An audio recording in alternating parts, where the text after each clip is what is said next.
Welcome to The Breakdown with Brodkorb and Becky, a weekly podcast that breaks down politics, policy, and current affairs. I'm Becky Scherr. And I'm Michael Brodkorb. We are live once again today on a holiday. It's primary day. We are going to start today's episode by breaking down some breaking news. The Breakdown Zone, Michael Brodkorb, had a big week. Yesterday, the Star Tribune posted an op-ed from Michael detailing his decision to endorse the Harris-Walz ticket.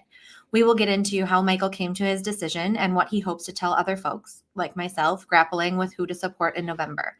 We will then break down all things surrounding the primary day election. We will hit on the battle between Royce White and Joe Frazier, and for who the Republican side will run against Amy Klobuchar. We will chat about the 2nd Congressional District primary to determine Angie Craig's opponent. We have primaries in the 5th Congressional District, the 7th Congressional District, and a smattering of legislative seats across the state. And then we will end by breaking down some bizarre news in House District 12B. Thanks for joining us and enjoy the show. So, Michael, we're going to kick off and make it all about you right now. I want to start with, how did you come to the decision to endorse Harris and Walz and then be public about it? We've just, first of all, a lot of it was grounded in our conversations. You and I have had a number of conversations about, first of all, as most listeners know that have listened to this podcast, I am not a supporter of Donald Trump. I didn't vote for him in 16, 20, or I didn't vote for him earlier this year in the presidential primary, excuse me. It was not my intention to vote for him this election cycle. And I was struggling with what I was going to do, in particular because of Biden's debate performance. And I had mentioned earlier in the podcast, but leading up to that, I had mentioned earlier in the podcast, in an earlier episode, that I had decided what I was going to do this election cycle, and we would talk about it later. My intention at that time was to write in Liz Cheney. And I was going to write in Liz Cheney for president and Dean Phillips for vice president. That was going to be my vote this election cycle. And I thought about it, and then it changed. And it changed the day that I was driving back from Iowa with my family, and I listened to Trump's performance and his horrible presentation at the National Association of Black Journalists meeting, where he engaged in, I think, clear, direct racism. He acted in an entirely bigoted way, in a sexist way. And as I was driving back, I said to myself, that's it. I got to do something. And so we did a podcast episode after I got back from Iowa. And I, in fact, told you that my decision had changed. And this was the decision I had made. And then as we move forward, then there was, so I already put the marker down that I was going to vote for Harris, for the Vice President Harris. And then when she selected Walz as her running mate, that was even more of a reason to validate my decision to do that. I want to explain why for listeners, and I want to be very inviting. And Becky, I have to say to you that I'm really looking forward to this discussion, because our discussions is really what grounded this. And I think I'm being consistent with what we've talked about. I was someone who would have been classified as a bit of a double hater, I think. Even though I don't like the word double hater, I would have been classified as a little bit of a double hater. And again, I don't like that kind of phraseology, double hater. But I was someone who was not supportive of Trump and wasn't excited about Biden, and a lot of that came down to age and just performance. And Dean Phillips' message of we should do better in this country really resonated with me. And so I felt very comfortable in my decision. And so what I decided to do is I decided to write an op-ed. And I went back to when I've been, as I mentioned in the op-ed, I turned 50 last year. I've been voting in presidential elections since 1992, voting in elections since 1992. And I went over and I did some analysis, and as accurately as I could in just remembering every election, I figured out that I voted Republican well over 80% of the time. In the eyes of Reagan, that should make me an ally. It was Reagan who said that the person who agrees with you 80% of the time is a friend and an ally, not a 20% traitor. And some of the reaction to my endorsement has been to call me a traitor and to call me a rhino and Republican in name only. But this is, as Reagan articulated in '64, which I discussed, my time of choosing. Reagan was a Democrat, and he became a Republican. And the 1964 presidential race, he gave a speech on behalf of Barry Goldwater, which I talk about on my op-ed, and he talked about the time of choosing. This was Reagan's time for choosing. It was our time for choosing, and the speech is called "The Time for Choosing," and it was really launched Reagan and propelled him to the presidency 16 years later. And over the course of the week or 10 days since I got back from Iowa, I listened to A Time for Choosing on YouTube. I listened to Reagan's 76 speech at the National Convention. I listened to his 80 speech, his 84 speech, his 88 kind of endorsement of George H.W. Bush. I listened to his 92's farewell speech. I listened to a whole bunch of Republican speeches at the National Convention, other types of things. And I did a lot of reading and interest and thought a lot about my policies. And I came to the very clear conclusion that I'm a Republican. And it would have been easier. It would have been easier for me just to be, I'm a Democrat and this is what I'm doing with all this stuff. But the truth of the matter is I'm not a Democrat. And I can articulate some of those reasons why. But what it led me to is that in the course of kind of doing that kind of self-discovery and kind of learning and just kind of analyzing, I came to the conclusion that a lot of what Reagan talked about and what he talked about in '64 and in particularly '84 really put into context what this election is for me. And that's why that was the framework of my decision to support Harris and Walz. And I'd like to give the floor back to you for questions and to grill me if you'd like. I don't think there's any grilling, but a couple different things I'll be disappointed if there's not a little grilling. We'll get into some of the notable quotes and some subsequent questions I do have. But as I was reading this op-ed, it did remind me of a lot of these conversations. I think you and I have both struggled with, especially when it was Trump Biden and what that matchup is and what it means for our country in the future. And, I think anybody who's listened to the podcast over the last couple of years knows that I'm also not a super big Trump fan. I did vote for him in 2020. I did not in 2016. And I've really been struggling with what I'm going to do. And, last week when we had Senator Benson and John on, we chatted a little bit about my concerns with Walz. And now that didn't necessarily mean I am voting for Trump. I'm not there. But when I was reading your op-ed, it read as though it was talking to folks like me, folks who are still having a lot of concerns about a Trump Vance ticket and what their personalities and previous statements and some of their beliefs and policies and what that truly means, and the issues with some rude, derogatory statements, some racist statements, all sorts of questionable things that these two men bring to the table. So talk to me a little bit about why you felt this was important to kind of make a plea to Republicans, almost to let them know it's okay to come over to this side, and why you wanted that to be part of your message, not just solely it's Walz Harris for you.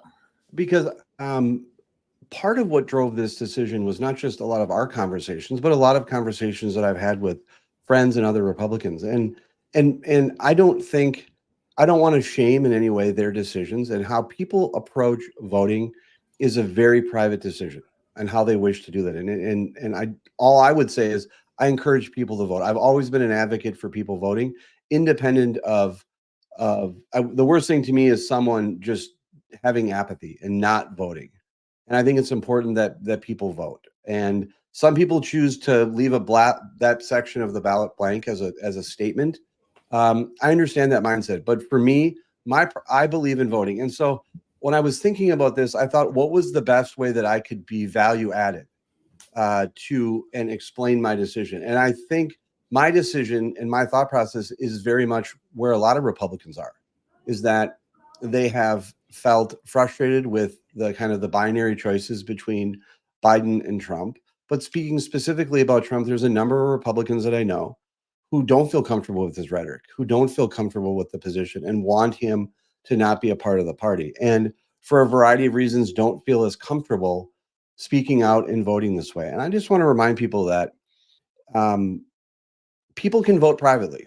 And my plea today or my pitch today is vote. And first of all, vote. Whether you're going to vote for Trump or whether you're going to vote for Harris or you're going to write something, vote. Just please make sure you vote. Second of all, I know that there's a number of conflicted Republicans. And the case that I'm trying to make is that it is consistent with the values of the Republican Party and being a Republican to make a decision that you are going to put documents such as the Constitution over everything else. And,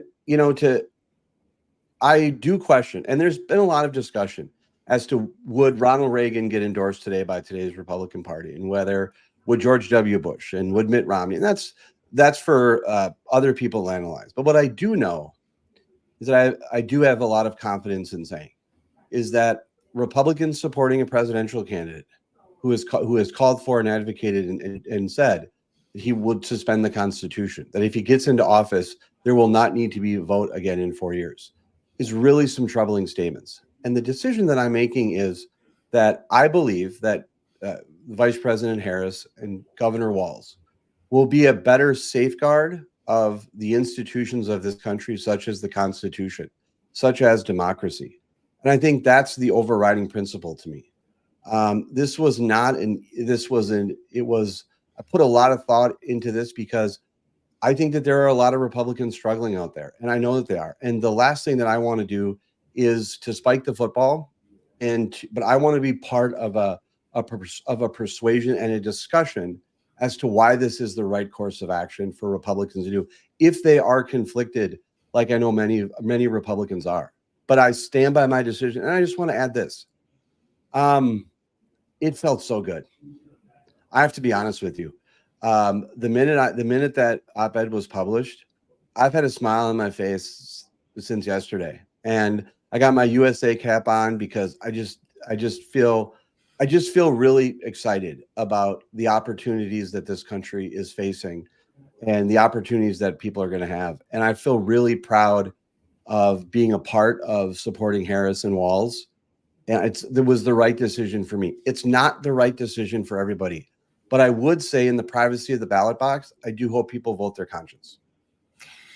I appreciate your optimism. I'm not quite there yet about what the future, the next 4 years look like under either of these tickets. Part of your op-ed you wrote, this election can also be your time for choosing, as it is not just about rejecting Trump and JD Vance.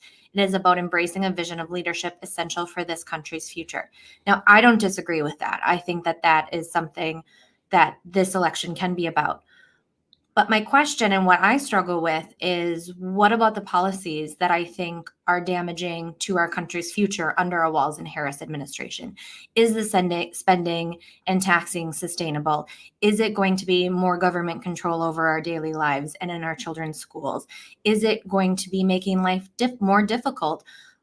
And that's where I struggle, is I don't understand. I can't right now cast a ballot for Harris and Walz because I don't believe that their policies are going to make our lives better in the next 4 years. And so that's where I really struggle about wanting this to be a vision of leadership that I do believe Walz and Harris could bring. I do believe that they have the ability to lead. It's their policies that I struggle with getting on board. Talk to me a little bit about that. And I want to be affirmative about the policies. There are a lot of policies that I disagree with the Harris and Walz. A couple of things I'd point out. If you're a fiscal hawk, Donald Trump on the budget, a lot of deficit spending. From a monetary standpoint, from a fiscal policy standpoint, in terms of if your issue is the debt, Donald Trump added a lot of debt to this country. And so from an economic standpoint, from the debt perspective, I think there's a lot of cases to be made. But let me just offer something to you and say this to you. I have faith in this, that if Harris and Walz are elected, that they will work within the bounds of normal, acceptable legislative process. If there's a Republican Senate, if there's a Republican House, or there's some branches of government that are working in a collaborative way, that those types of leadership and leading will be done on the field of play, and it will be fair play. I think that the opportunity that exists by putting Harris and Walz into the White House is the possibility of a Republican Senate or a Republican House that could work with them, and there could be some compromise on a number of issues that I think what's good, and it's something that I've talked about. One of the things that I said is, and I endorsed Governor Walz in 2022. I endorsed Steve Simon. I endorsed Walz because he was clearly the better choice in the race against Scott Jensen. I also chose to endorse Steve Simon because when it comes to democracy and believing in the institutions of voting, I think Steve Simon is a great safeguard of that. My concern here, Becky, is the possibility of Trump and Vance in office. We're talking about someone who doesn't agree and would uphold the basic kind of rules of how the game should be played and on the field of play. And when you're talking about suspending the Constitution, when you're talking about telling people that they might not have to vote in 4 years again, when you're talking about someone who's bragged about potentially being a dictator on day one, when you've talked about someone who's interested in retribution and retaliation, that's not something that I think the Republican Party can work with. And that's not something that can happen. I have faith that this country will be in a better position with Harris and Walz and leadership in the House and Senate, potentially Republican, that'll put us back on track than any type of that divisiveness and that kind of ugliness that comes with Trump. This is not like Mitt Romney. This is not like George W. Bush. This is not like George Herbert Walker Bush. And it's not John McCain. And so Donald Trump is an agent of chaos. It's very important that I also frame this in two ways. Number one, yes, by supporting Harris and Walz, I am encouraging people not to vote for Donald Trump. But I will tell you very proudly that I have had a smile on my face since I made the decision.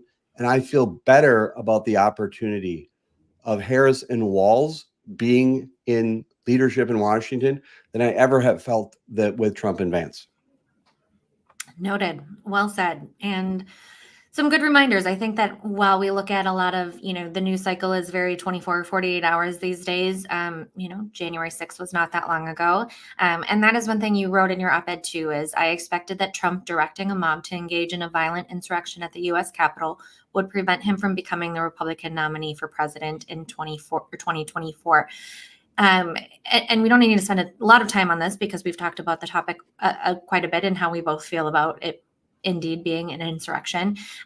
Is it surprising to you that this it isn't really talked about that much these days when people talk about considering Donald Trump as who they're going to support in November? Yes, it is surprising. And I'm struggling and I don't want to, I really want to be engaging and I really want to be as inviting as I can. And I don't think the way in which I can be that way is to poke people. But I just want to say a couple points. I am very challenged by people like J.D. Vance, who went out and said that Donald Trump is like America's Hitler. And then he's standing with him to be his running mate. There has been a number of Republicans who have lobbed some very substantive criticism about where Trump will take this country if he gets another term. And I wish I'm challenged by some of their rhetorical statements that they've made about Trump, and then they've come back and support him. I can't reconcile those two things. My rhetoric towards Donald Trump has always been that I don't support him. My rhetoric became much harsher in Donald Trump in the last week because there's been some more, I think, because the worst elements of his character have been out in a very strong way. And I'm really concerned about what's going to happen the next 80 some days of this election cycle. But I think the question that a lot of Republicans need to answer is if they've said some things on the record against Donald Trump, how do you reconcile that? And what I would say is if you can't reconcile that, there is another way. And this is an option that you can take. And I want to be as value added I can in my advocacy. I'm willing to door knock, willing to lip drop, or willing to have conversations with Republicans because I truly believe the decision that I made came from my core beliefs prior to us doing this podcast, but also from our discussion, but also from a vast number of Republicans who are in a very similar situation. And I really want to be as inviting as I can be to be a part of that discussion. And that's the way I frame my op-ed. And I hope it's a good discussion point for others to have. It has gained a lot of traction on social media in the last, just over 24 hours, maybe just under 24 hours since it was published. Republicans for Harris posted it, has 1.3 retweets, almost 4,000 likes. Let's come back to Luke Skywalker and Republicans for Harris, because that, I think, needs to be noted. Republicans Against Trump has over 10,000 retweets, almost 30,000 likes. Your post has 400 retweets, 1.5 thousand likes. Obviously, people are seeing this. It's resonating with folks. But you hit on a little bit earlier of, you knew that you were going to get a little bit of backlash, people calling you rhinos, whatever that may look like. How has the response been, both from folks across the country, but also friends and family and people in your Twitter feed? Is there a lot of backlash? Is there more support than you were expecting? What's it been? How's it been going for you? The response has been overwhelmingly positive. And the social media can be rough, and there's a few people but the response has been absolutely overwhelming in terms of positive support.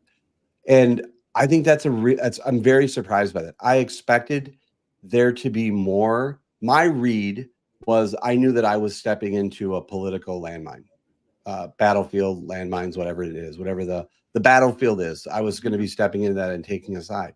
And I did that coming in. But I have to say to you that I have had a smile on my face since it happened. And the number of positive conversations that I've had with people, that is really surprised me, that the response wasn't more negative. Because I think the tone that I tried to strike was to be inviting, was to not shame anyone, but to recognize that I was in that similar situation of struggling with this decision. And I wanted to provide a platform by which to have that discussion. And it's been very positive. And people that, I've had discussions with people that disagree with me. I did an interview this morning with Andy Brem. He takes a different position than I do. Boy, it was you made some really good points in our discussion this morning. And I hope to have Andy back on our podcast to talk about it, because he feels in a different way. Those are the type of discussions that I wanted to have. And I hope that people give some thought into it. And it was important to me that I was not just, as you know, Becky, I am someone who's an internal optimist. I am a glass half full. I have to be positive. And so I tried to balance the concerns I had with Trump, but also be uplifting to my Republican friends and others out there, and allies that I know are struggling. And that's why I leaned into Reagan. I went back into my archive of books and videos and things that I have. And I've been doing a lot of introspection, examining my core beliefs as to why I'm a Republican, but also finding, I think, the words that will connect the message that Republicans need to hear, so others will feel comfortable making this decision. Well, I like it. I'm glad you feel everything has been treated. You've been treated well. Well, it's still early. I mean, it just hit the printed. It still is early. I'm sure you're going to get, yeah, some more arrows targeted towards you. Is there anything else on this op-ed you want to chat about? Anything coming that we should expect from you in the last couple months or next couple months? And really, was it easier or harder than the governor endorsement of Walz? That's a good question. I will tell you that I don't know. I think the scale is different. And so I think that was the challenge. I have to also just say something, just so everyone understands this. I don't know if you've seen the movie Moneyball, but in the end of Moneyball, Brad Pitt is talking with Jonah Hill and he just says, "How can you not love baseball? How can you not love America?" I am a romantic about this country. That's why I cheer for the Olympics. I've been wearing my USA cap. I am a romantic about the United States and its institutions and things like the Constitution and the Declaration of Independence. Those mean so much to me. And after writing this piece, I have fallen in love again with what this country can be and the optimism that it can have. After listening to Reagan talk about that shining city on a hill and talk about the inviting language of it, that's not what we have today. And so it was an incredibly rewarding process, but it reminded me how just great this country is and how proud I am to be an American. And again, how can you not be romantic about this country? Because it is a wonderful place. And I have more hope and optimism than I've ever had before. We can all applaud that. We've got just under 90 days. Can you? I think. Well, I'll try. Okay. I'm trying to take some of your optimism here. I'm still at a loss. It's a tough spot to be at. So I'm sure I will get there and hopefully talk about it as we continue on towards the election in November. And obviously we're going to continue talking about the topic of Walz Harris versus Trump Vance. And we've got the DNC convention coming up. We've got a debate just a couple weeks away. And so we're going to be hitting this quite a bit more. But it was a great piece. I appreciate you opening the conversation and really making sure we continue to chat about where you stand and how you got there, because I think it obviously resonates with a lot of voters out there. Thank you, Becky. I really appreciate the discussion and how responsible you've been. And here's the upside. You get to now bring up for the rest of the presidential cycle that I've endorsed Walz for governor, and now I'm Harris to Walz. So every time there's something, I mean, I just filled your bingo card for the rest of these podcast episodes. You sure did. I am going to, it's the Harris Walz Brodkorb ticket. We got it. Exactly. Yes. So as we talked about at the top of the show, it is primary day here in Minnesota. First off, if you haven't voted, don't have plans to vote, change your mind, go to minnesotavotes.gov. That is where you can find out where to vote and who's on your ballot. So there are a number of races down the ballot that have primary races. On the Republican side, we have U.S. Senate congressional seats in 2 and 7. On the Dem side, there is a rematch between Don Samuels and Ilhan Omar, handful of legislative seats, some of them being Action for Liberty versus the quote-unquote establishment. So there are a lot of things that we'll be talking about. We're going to preview a little bit today and, of course, recap them after we know results. A couple numbers to throw at you. As of Monday, yesterday, 104,000 absentee ballots had been accepted. Turnout in 2020 was just shy of 1 million. There was 916,000. So Minnesota notorious for turning out. So get out and vote. Let's kick things off with the Royce White-Joe Frazier. Now, how are you thinking this one? If you were going to make a prediction, who comes out on top? I feel more confident. I have more hope and optimism that Frazier will come out on top.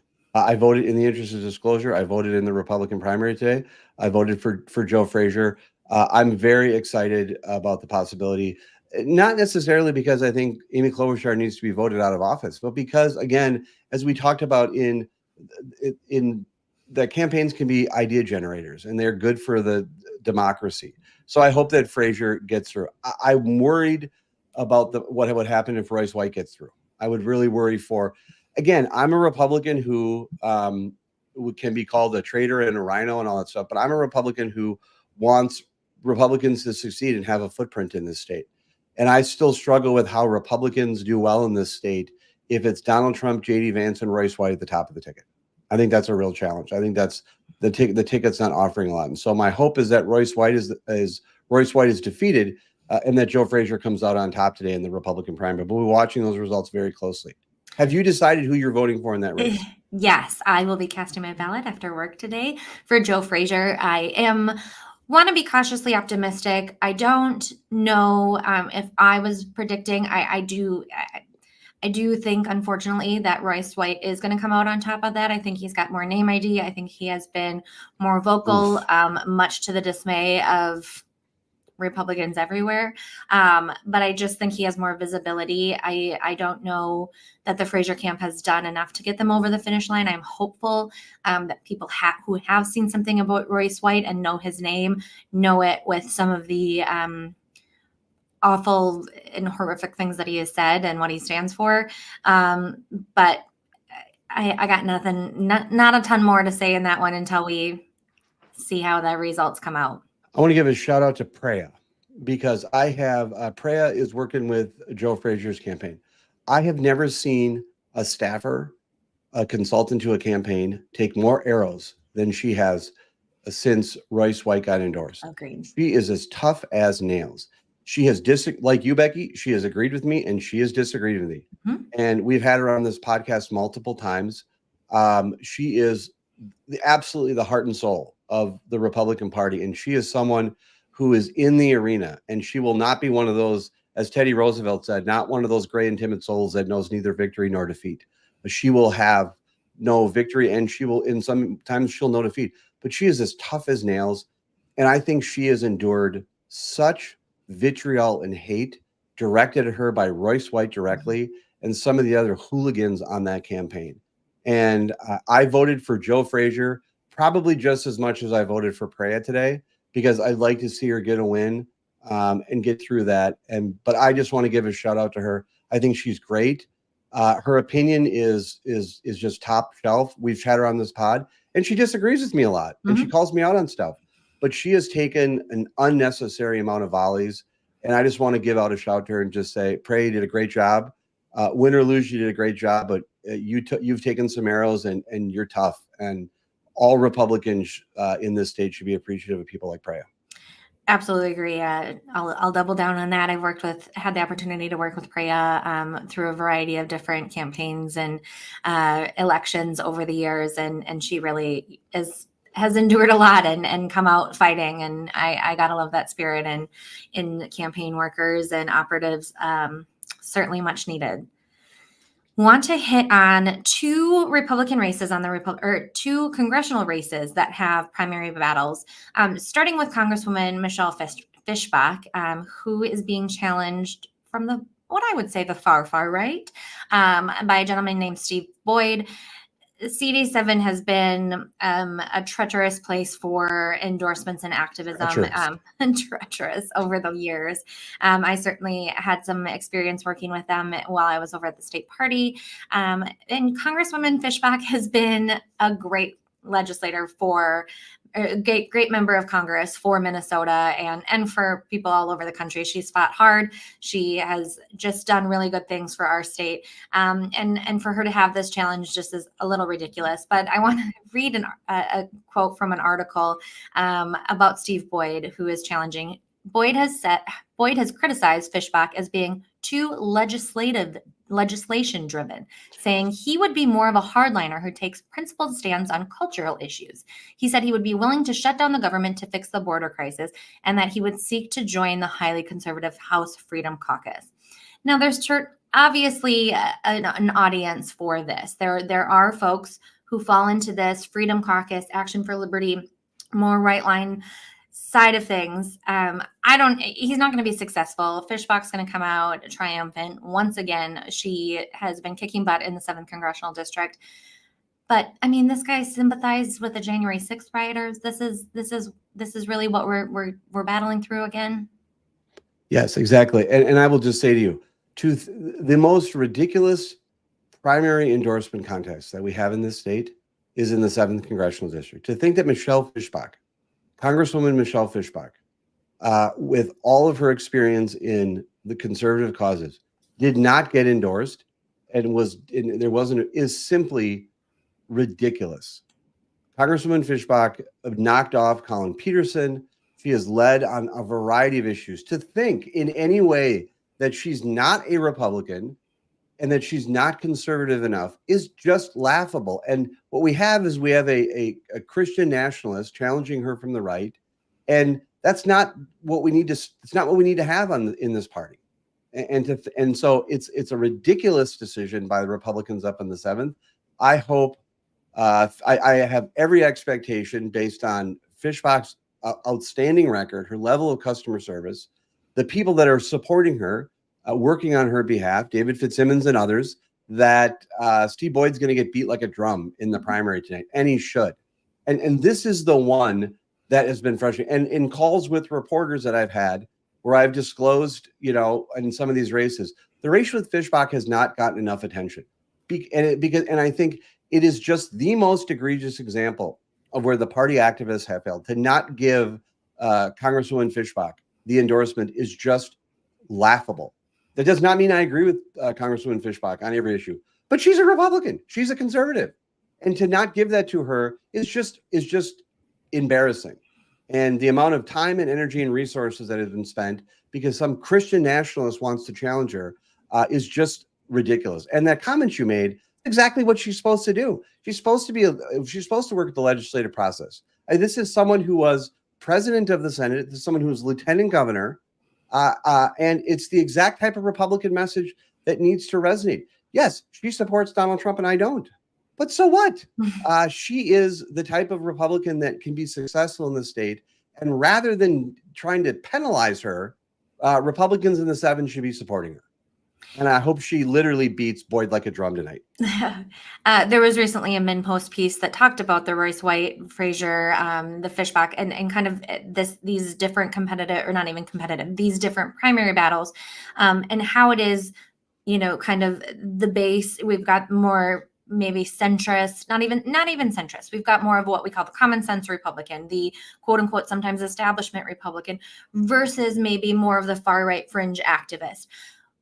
Is this something did it surprise you that we continue to see this, that this is continuing to be a battle here where we have the Action for Liberty versus someone like Michelle Fishbach, or did you expect it to go away by now, or is it just on its rise up? It's on its rise up because it's been embraced by some campaigns. It's been fed by the Royce White campaign. We'll talk about the 2nd district race in a second, but it's gotten a foothold in Boyd's campaign. That's why I hope it's crushed tonight in the primary. It's disappointing and sad. You were talking about those elements in the party. Would you consider yourself a common sense Republican? I like to. I would say that. I just was curious what your answer was. I thought would identify as a common sense because that doesn't apply to food takes. Sure. Yeah, I always got to zing it in there. So no, but I would absolutely, and that's exactly what I mean. Exactly what, the kind of common sense I need. And I will also say this to you, Becky. Congresswoman Fishbach is a woman. And not to just talk about identity politics, but it is important on an issue that we've talked about, that our party is represented broadly. And I just think this is shameful on a variety of reasons. And again, I hope that Action for Liberty's efforts will wither on the vine and die.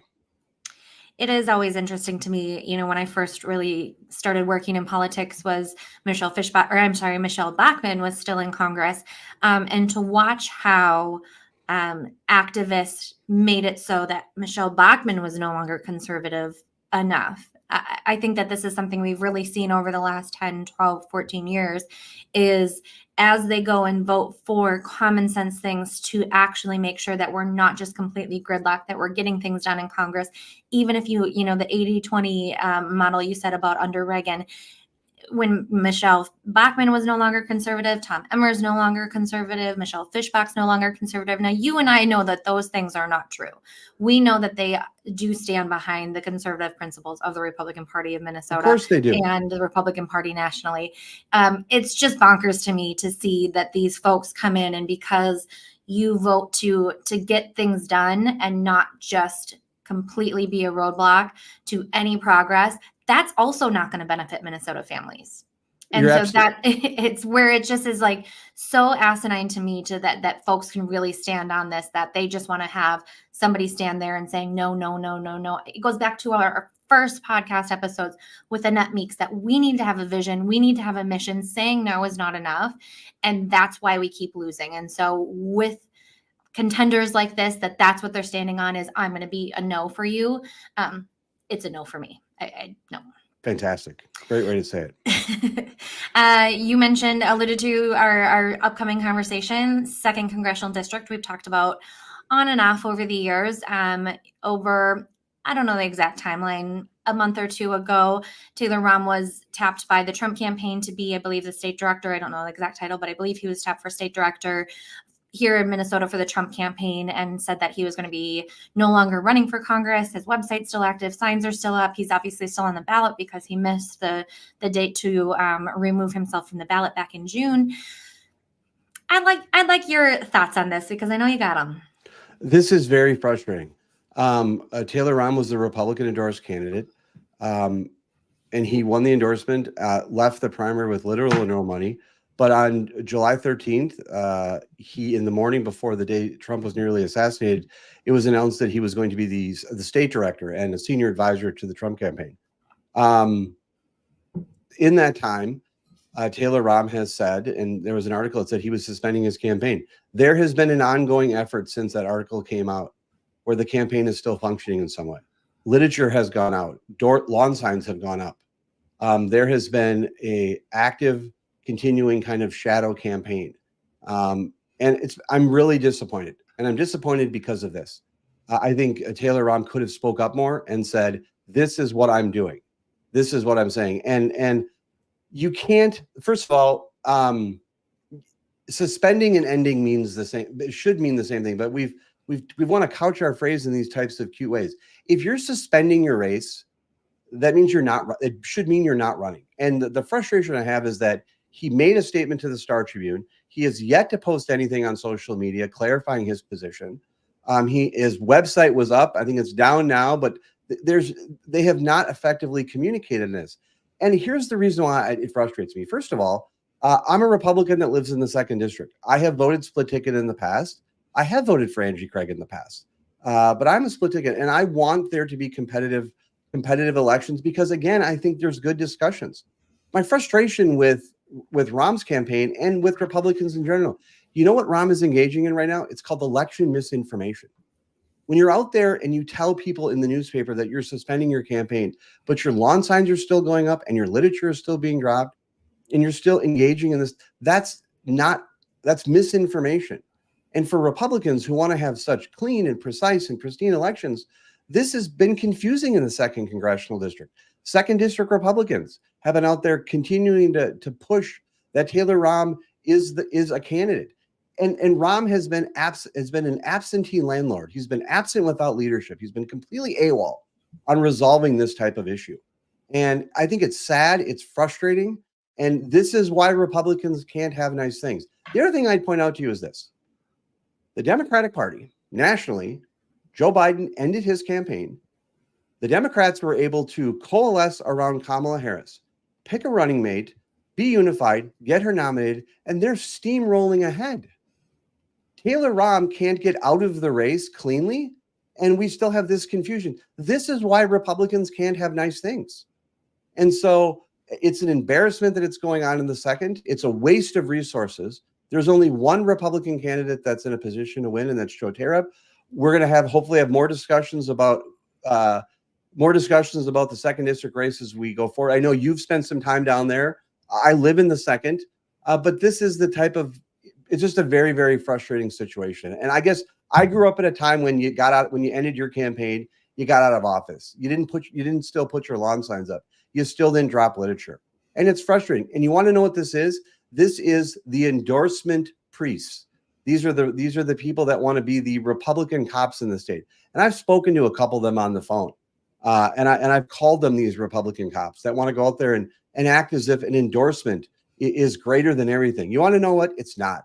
And I say that as someone who supported the endorsement process when I was deputy chair. But the endorsement process is broken because the endorsement process gave us Taylor Rahm. The endorsement process gave us Royce White. And the endorsement process was blocked and wasn't given to Fishbach. Those are 3 examples as to why the endorsement process is broken in the state and Republicans have to start winning. And as someone who just wants Republicans to succeed in some way, but doesn't want to be a part of this MAGA cult of personality, this is exactly why we lose elections. I think it should be a topic it was good. I think this should be a topic we obviously dive into more later, but in a yes or no right now, do you think this election, the results from this primary election will have significant ramifications on the weight held behind the Republican Party endorsement going forward? Republican Party endorsement should be dead. Put a stake in it. I'm on board. Like a vampire. Put a stake in it. Like a vampire. I don't know if you knew it. You put a stake in a vampire. Or sprinkle gargle on it. Or garlic, steak, right? Yeah. Steak is more dramatic. There you go. Well, I appreciate that. If Taylor Rahm were to be successful, would he be hitting the campaign trail tomorrow and unsuspending his campaign? Yes, that's the point. That's the game here. Of course he is, because he's going to be on the ballot. That's the big ruse. That's the ruse. That's why it's not a suspension. Look, as someone who was suspended in high school, I understood the distinction between being suspended and being expelled. It should not surprise any of our listeners and anyone who knows me that I've spent a little bit of time in suspension. Okay, there's a difference between being expelled and being suspended. Correct. Which is a point I had to make to my father in the car when I was coming home from school. So there's, I was trying to spin back then. When you suspend, you end, but he didn't suspend, so he hasn't ended. God, that's a great line. When you suspend, you end. I like That's it. good. Mark that down. I'm kind of channeling a little Johnny Cochran right there. I'll take it. Moving on to the 5th Congressional District, my lovely Congresswoman has a challenge as a rematch with Don Samuels. Do you think Samuels will be able to pull it off? I think it's very interesting. I think it's going to be too, as they would say, too close to call. Okay. And I think it's going to be very interesting to see what happens in the race. I think interesting dynamic, and I don't know how this plays out. And I'd like to get your thoughts on this. So Royce White did this, and then Laura Loomer did this kind of endorsement of, they were telling people in the 5th to not vote for, let me make sure I get this right. I get confused when Laura Loomer is involved. Yeah. So Laura Loomer and Royce White encouraged Republicans to vote in the DFL primary for Don Samuels. Now, here's the thing about that type of stuff. It rarely works. Okay, number one. And people talk about that type of stuff. And as someone who's got a little bit of a track record, and is someone who I would consider to have a little bit of an understanding of the dark arts of politics, that type of stuff doesn't work. It doesn't work. And I'll be curious what impact it has. But Congresswoman Ilhan Omar is a member of the squad, as they're called in Congress. And a member of the squad was knocked off a few weeks ago. Dropping like flies. Cori Bush. Yeah. Yes, Congresswoman from the state of Missouri, I believe, was knocked off. And so there's some renewed, I think, enthusiasm about, knocking members of the squad out, as you would say. Look, we've had great conversations with Don Samuels, and I don't know that we're necessarily endorsing candidates aside from the ones that I've endorsed. But I really liked our conversations with Don Samuels, and the limited interactions that I've had, I think he'll do a great job. I don't agree with him on much, but I just think he's got a heart in him for service, and I think it's going to be a really interesting race in which to watch. Yeah, I agree. I don't necessarily think I'm going to be voting in that primary election today, but I do. Our conversations with Samuels have been great. He certainly, like you said, he has a great past of working with constituents and being open and accessible and transparent. The major arguments that he's been flinging at Omar, which are very warranted. And so we'll be back to chat more about that and other election results. There are some down ballot primary battles as well. So next week, we'll probably chat a little bit through some of those. But before we wrap today, I want to hit on one legislative seat that has gotten even weirder over the last week here. So this one is a throwback to a candidate who is named Judd Hoff, who we discussed a while back for his dangerous and bizarre antics. He is running for 12B, which includes Alexandria and Sauk Center. He's running in the primary against sitting incumbent Representative Mary Franzen. Judd Hoff moved across the street from Mary Franzen. There has been a history of harassment. He has a violent history and criminal record as well. But over the weekend, according to a criminal complaint, a whole lot went down. Over the summer, authorities in Alexandria took multiple reports of stolen signs in the area, including political, garage sale, real estate signs, among others. Following a theft at a towing company, surveillance video showed Wendy Hoff, Judd Hoff's wife, showed her car at the scene. In another incident in late July, an Alexandria police officer allegedly witnessed Wendy Hoff stealing signs honoring Pope County Deputy Josh Owen, who was shot and killed in the line of duty last year. And then last week, authorities searched the Hoffs' home and found 242 signs worth thousands of dollars in their garage, some of which had been painted over and now bore the phrase "Vote Hoff, State Representative 12B." They were arrested over the weekend. Whoo! Your initial take when you saw the story come out? I mean, wow. I mean, you literally can't make this up. Jeff Cole will quote Kelly Ewell, who will frequently say, "Tens don't marry ones." And this is an example of further evidence to the point of tens not marrying ones. I have to just tell you something. This is bonkers. It took me like 15 minutes to understand this because I'm like, there's so much. We've done such a good job of discussing Judd Hoff on this podcast and some of the craziness that's been involved in this. This is the most bizarre story I've ever read about lawn signs in particular. Point people get in trouble about lawn signs. Lawn signs really upset people.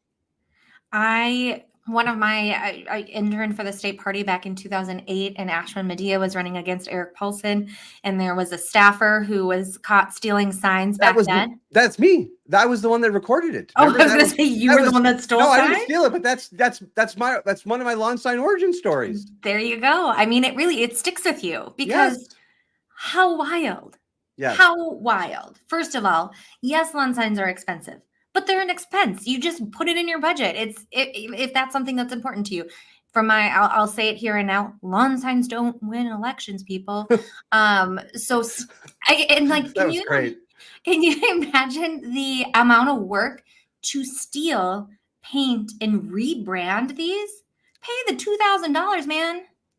I mean, it really takes a lot of chutzpah to just pull this off and vote off State Representative 12B. I mean, and the problem is that it just shows, first of all, I feel so bad for Representative Mary Franzen because she lives across the street from this. And it just shows that there's just an element of lawlessness in that house across the street and how it's changed. This is just ridiculous that this happened, and the amount of signs that were stolen and the property that was taken. I mean, this is an impressive haul, but again, it's a violation. I don't know that I've ever heard felony and lawn signs in the same sentence, but this might be a first. I've never seen anything quite like this. And it just, the oddest thing to me is it's 2024. It's not 2008 anymore. There are cameras everywhere. Yep. At businesses, at homes, in your pocket. Like, how do you expect that you're not going to get caught for this? I mean, is it just woeful negligence, or just absolute ignorance? I guess a little bit of the same. I mean, it's so wild. I don't think he had much of a chance in this primary to begin with, but this certainly is going to ding this again. Back when all of these different issues from his past came out, correct me if I'm wrong, but I believe the Minnesota DFL condemned his actions and endorsement and urged the Douglas County DFL to rescind. I don't believe they did, but I think this last week, now that the Douglas County DFL has said, no, we don't like him anymore. Yes. So first of all, I'd like to say this. Both parties have to deal with this type of situation. Right. And I think both party chairs on the Republican and Democrat side are somewhat handcuffed by what they can do when it comes to local elections, because both parties are local. They can offer suggestions, and the chair of the DFL party, Ken Martin, encouraged the local activists to not stick with their endorsement of Judd Hoff, excuse me, after more in the initial reports of some of his stalking and other behavior against a Representative Franzen came to light. They decided to stick with him, but when we came to felony charges of lawn signs, that was apparently a bridge too far. And so the DFL has removed the endorsement of Judd Hoff up in that area. And so this is an example of a couple of things. First of all, don't steal lawn signs. Don't stalk people. Don't harass people. But this is how sometimes the endorsement process. I think we've seen good examples this election cycle of both Republicans and Democrats having endorsement issues that they need to deal with. And that's why there needs to be, I think, more vetting of these candidates that happen, because I think there was enough in Judd Hoff's past that should have raised concerns about whether he should be bestowed with the DFL's endorsement. And it's the same that happens on the Republican side. But in this particular instance also, I would say that this situation raises it. And again, it's important that people, do these types of course corrections. And so my hope is that this is another reason why I think endorsements are a problem. And I think we need to just start having people focus on the primaries, because this is the type of stuff that we just can't deal with, because this is clearly someone who is not qualified. And I will also say this: Judd Hoff has had some issues in his past, and I'm a big believer in second, third, and fourth chances. And Judd Hoff has, I don't think, accepted full and complete responsibility for some of the mistakes in his past, and I think they were overlooked far too quickly by the local Democrats. And hopefully this happens. But I will still say this: an ongoing concern about Representative Franzen and her safety living in the neighborhood. And I hope, and independent of politics, I hope everyone can agree that Representative Franzen should be able to live and communicate and travel and feel safe in her home. And I just have concerns, but some concerns, but maybe this felony charge for lawn signs, holy moly, I haven't seen before. This adds something to that. But I mean, it helps, maybe puts Mr. Hoff behind bars, he and his wife behind bars for a little bit, which I think they need to learn. By the way, we're not quite done yet, Becky. Okay. 2 subjects we have to discuss. Number 1, Luke Skywalker. How could you skip over Luke Skywalker? I forgot to come back. Let's talk about Luke. First of all, do you know who Luke Skywalker is? Well, yes, I'm aware. Okay, so I don't know him personally. I don't know him personally, but maybe I'll go later tonight. So Republicans for Harris, as they were promoting your op-ed, they were also promoting Mark Hamill is doing or did. Was it last night? No, it's tonight. Or tonight? Are you participating? I am participating. Are you earn now a paycheck from the Harris-Walz campaign? Right? Easy now. Come on. That's all. Jeez Louise. I got to get them in already. Come on. No, that's not what's happening. I know. But people should look at their FEC Dispel reports. That, right. Dispel that notion that on the FEC reports. No, that's not what's happening. No, but there's Republicans for Harris Zoom call tonight, and Mark Hamill's going to be on it. Now, I screamed in my house yesterday when I saw this. And I first saw this, and I ran through the house. I was so excited. I don't think my children had seen me really prance before, but I was certainly prancing when this news came out, and I was so excited. I don't know what I'm gonna. I mean, this is my first time on the Harris Walz thing. I don't think I can lead with Star Wars outfit, but we'll see. I mean, I could go on. I have a very expensive Darth Vader helmet I could join the show with. But that would go over very well. I'm sure. I think it'd be difficult for me to communicate my advocacy for Harris and Walz while wearing a Sith mask. But we'll see how that maybe goes. I might just, for my first time, I might just play it straight. Did we know that Mark Hamill was a Republican prior to this announcement? I don't believe that Mark Hamill's a Republican. I think he's coming on to show support for us brave Republicans who are willing to stand up to the rebellion. And stand up and be a part stand up to the empire and be a part of the rebellion and be a part of that new hope that we need for this country. We're going to get a lot of you get those Star Wars references? Yeah, are we going to get a lot of those? Well, I think we're going to get a lot of those. I mean, okay. I'm pretty giddy right now. I can tell. Mark Hamill once liked one of my tweets, and I was talking about that for days. Yeah. Can you imagine what happened? Message him in Zoom to see if he remembers. I might. I'm so excited. I mean, this is what the politics of joy and hopefulness can bring, Becky. And there's plenty of time. Maybe someone from Star Trek will come and join, and then you could feel a part of it. We can only be so lucky. The second subject we need to get into, the final subject we need to get into, Becky, is football is starting. It is. Are you ready for another pick'em league? I am ready. Are you sure? I am. I am not going to mess up the first week. So there's that. Yeah. I'm ready. You're ready. So we're going to do the pick'em league again. Correct. Okay, so we'll share a link with our listeners for the breakdown with Brodkorb and Becky's pick'em league. Becky, I'm a little fuzzy on this. Could you remind our listeners who won last season? Yes, you did. Yes. But who won your fantasy league? I don't know. I don't think they kept your records. sister? I don't think they've kept records of that. I think that's been lost to the ages. Sure. Yes, one of my little sister won in fantasy football in the fantasy league that I'm in. But no, I'm excited about doing this, and it's going to be a great time for football again. And we'll send out an invitation for folks, our listeners, to participate. And I have nothing but hope and optimism that my dominance in this league will continue. But again, if you need any pointers, I'll let you know. No, talk to somebody else. Perfect. All right. Becky, I want to thank you for doing this. I want to thank everyone for listening to the Breakdown with Brodkorb and Becky.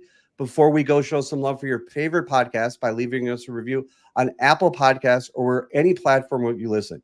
You can also leave a review or follow us on all our social media platforms at BB Brodkorb. The Breakdown with Brodkorb and Becky will return maybe this week. We'll see. We'll see. We'll talk about it, but it definitely will return next week. Thank you for listening and watching. See ya.